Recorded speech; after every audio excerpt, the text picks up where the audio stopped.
এবারের ভোটের ক্যান্ডিডেট রতন শাহকে আমরা পেয়ে গেছি, কিন্তু দুঃখের বিষয় ওনাকে ক্যান্ডিডেট কম ভিখারি বেশি লাগছে। অনেক পার্টির নেতারা যারা বাড়িতে গিয়ে হাত জোর করছে এইভাবে যে আমাকে ভোটটা দিও প্লিজ, তাদের উদ্দেশ্যে আমার একটাই কথা, যে তোমরা পায়ে কেন পড়ছো না?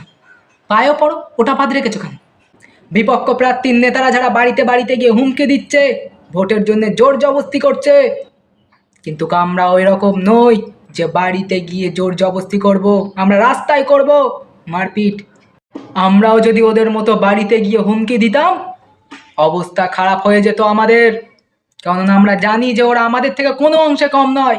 ওরা মাসে ১,৫০০ টাকা করে দিয়ে জিতে যাবে ভাবছে, যেটা কি এতই সহজ? তাহলে আমরাও ৩,০০০ টাকা করে দেবো বছরে। সিঙ্গেল ছেলেদেরকে ৩টে করে গার্লফ্রেন্ড, সঙ্গে রিচার্জ ফ্রি, তার সঙ্গে মদও ফ্রি। ওরা কি পারবে এত কিছু দিতে? পারবে না, কারণ ওরা ভিখারি, আর আমরা হলাম তার থেকে ডবল ভিখারি। এই সরি, ওরা